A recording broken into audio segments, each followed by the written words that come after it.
As you sit there, noticing the rhythm of your breath, the weight of your body sinking deeper into this moment, you can already feel that part of you, that curious, powerful part, leaning in, ready to absorb every word, like a seed planted in fertile soil. You don't need to try. You don't need to force it. Your unconscious mind is already doing what it does best, soaking up patterns, making connections, building new pathways. It's like a master architect crafting a cathedral of empowerment in your mind. You already do this. Think about it. Every time you've convinced a friend to try something new, you were pacing and leading. You mirrored their vibe, matched their energy, then bam, you nudged them toward your idea. Like when you got your buddy to try the spicy taco joint, even though they were scared it would burn their face off. You didn't argue. You just said, "Man, I get it. New food's a gamble. But this place, it's like a party in your mouth." You paced their fear, then led them to an adventure. That's NLP in action. You're already a natural. Now imagine doing this shit intentionally, like a wizard weaving spells with words. You can pace and lead anyone. Your boss, your partner, even that stubborn-ass inner voice that says, "I can't." You start where they're at, matching their reality, then gently guide them to where you want to go. It's like being a river guide. You don't fight the current, you flow with it, then steer the raft to new shores. So why is this important? Because your brain is a pattern-making machine. And science backs this up. Neuroplasticity. It means your brain rewires itself based on what you feed it. Every time you practice these skills, mirroring, pacing, leading, you're carving new neural highways. It's like upgrading from a dirt road to a fucking superhighway. Studies show persuasive language patterns, like those in NLP, they light up the brain's reward centers, making people more open to change. It's not manipulation. It's connection. It's influence. It's helping people see the light. So let's chunk this down. Picture a time you felt stuck. Like your mind was a rusty old car stuck in the mud. Maybe you wanted to speak up at work but froze, thinking, "They'll laugh at me." That's a limiting belief. A shitty little gremlin in your head. NLP says, you interrupt that pattern. Try this. Next time the fear pops up, ask yourself, what if they don't laugh? What if they fucking love my idea? That's a reframe. Flipping the script, like a chef flipping a pancake. Or use a metaphor.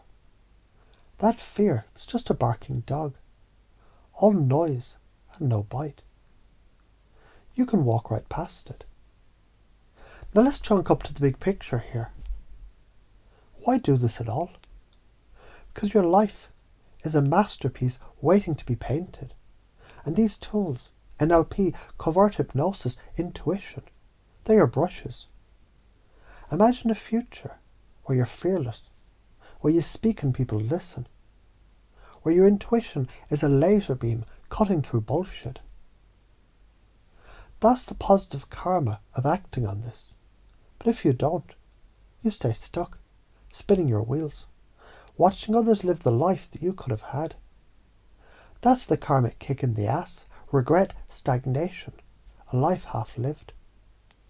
Here's a parable for you. Once there was a farmer who found a magic seed. The seed could grow into a tree of infinite fruit, but only if he planted it in the right soil and tended it daily. He was scared. Shit, what if it didn't grow? What if the neighbours laughed? So he hid the seed in a drawer. Years passed.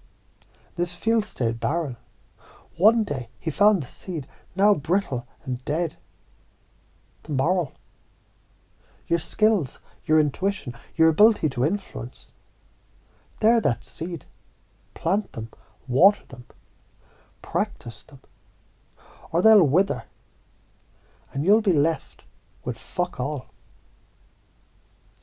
Let's get sciencey. Your brain, it's got this thing called the reticular activating system.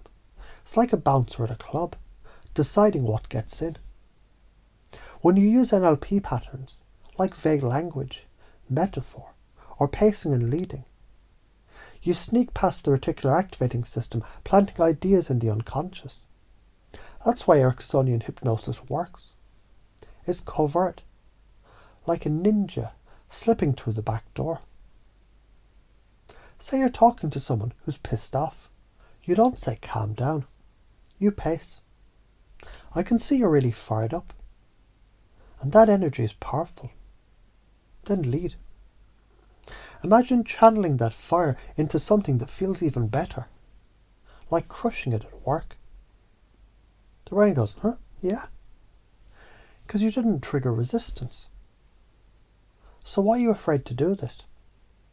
Fear is a liar whispering that people will judge you, call you manipulative, or think you're a weirdo. But here's the reframe. Influence isn't about control. It's about connection. You're not forcing anyone. You're inviting them to a better version of reality. Like a chef offering a taste of a killer dish. If they love it, great. If not, you didn't force feed them. The science says fear comes from the amygdala, that primal part of your brain screaming danger. But you can override it with practice, rewiring your brain to see influence as empowering, not scary. So how do you already do this? Every time you tell a story that makes someone laugh, you're hypnotizing them. You're painting a picture, pulling them into your world. Like when you told your friend about that epic road trip, and they were hanging on every word. You can do it more. Practice mirroring body language, using vague phrases like, you might notice, or some people feel, which lets the listener fill in the blanks. It's like handing them a colouring book and letting them pick the colours. So what's the cost of not doing this?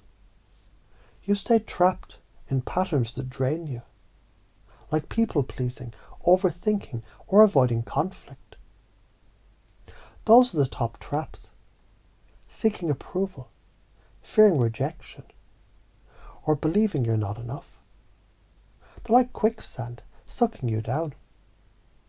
NLP interrupts these patterns by confusing the conscious mind, opening a window for change.